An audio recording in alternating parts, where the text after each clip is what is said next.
Hey guys, welcome back to our favorite channel NV Creates. Let's go.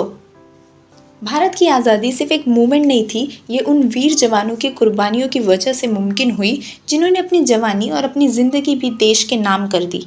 आज हम उन महापुरुषों की बात करने वाले हैं, भगत सिंह, राजगुरु और सुखदेव, जिन्होंने अपनी दोस्ती और देशभक्ति से ब्रिटिश एम्पायर को हिला दिया। भगत सिंह एक ऐसा नाम जिसके बिना भारत की आज़ादी की कहानी अधूरी है। उनका जन्म 28 सितंबर 1907 पंजाब के लायलपुर में हुआ था। बचपन से ही उनके घर में देशभक्ति की आग जल रही थी। जलियांवाला बाग ने भगत सिंह के दिल में जुल्म के खिलाफ आग भर दी। उन्होंने कहा था, they may kill me but they can not kill my ideas. और सच में उनके विचार और उनका जज्बा आज भी हर भारतीयों के दिल में जिंदा है। भगत सिंह ने सिर्फ अपनी जान नहीं दी, उन्होंने अपनी जवानी भारत माता के नाम कर दी। भगत सिंह के साथ दो और वीर जवान भारत माँ के सपूत थे, शिवराम हरि राजगुरु और सुखदेव थापर।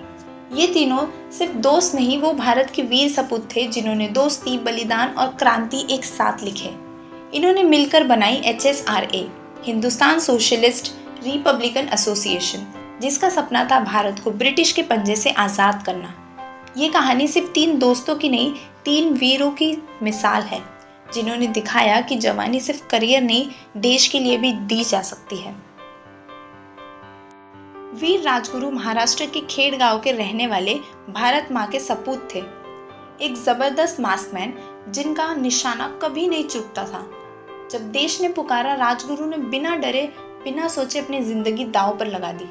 अ single bullet can shake an empire. Rajguru ने दिखाया कि असली वीरता बंदूक चलाने में नहीं, सही वक्त पर सही कदम उठाने में होती है। सुखदेव थापर लाहौर के रहने वाले एक शांत लेकिन जिद्दी क्रांतिकारक थे। वो कम बोलते थे लेकिन उनकी सोच और उनका जज्बा किसी से कम नहीं था।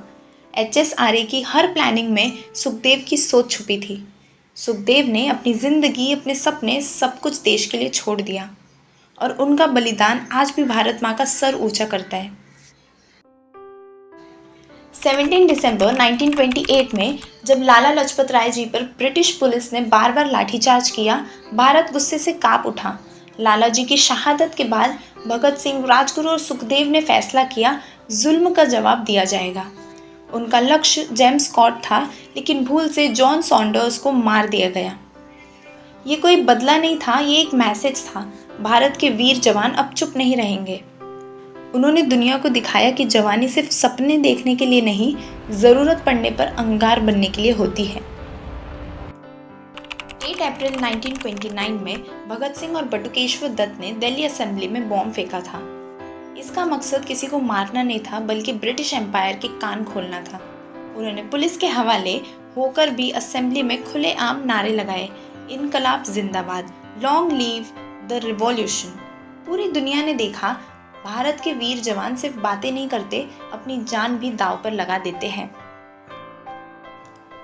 23 मार्च 1931 वो दिन जब भारत ने अपने तीन वीर सपूत को खो दिया, भगत सिंह, राजगुरु और सुखदेव। लेकिन उनकी इस शहादत ने भारत की मिट्टी में एक ऐसी क्रांति की बीज बो दी जो कभी नहीं मिटेगी। They tried to bury them, but they didn't know they were seeds. उनका बलिदान आज भी भारत के हर कोने में जज्बा और गौरव जगाता है। आज भी उनके नाम से हर नौजवान के दिल में एक नई आग जलती है। दोस्तों, ये कहानी सिर्फ इतिहास नहीं, एक मिसाल है। भगत सिंह, राजगुरु और सुखदेव ने दिखाया कि जवानी सिर्फ अपने लिए नहीं, भारत माँ के लिए भी दी जा सकती है। उन्होंने अपना सब कुछ देश के लिए छोड़ दिया।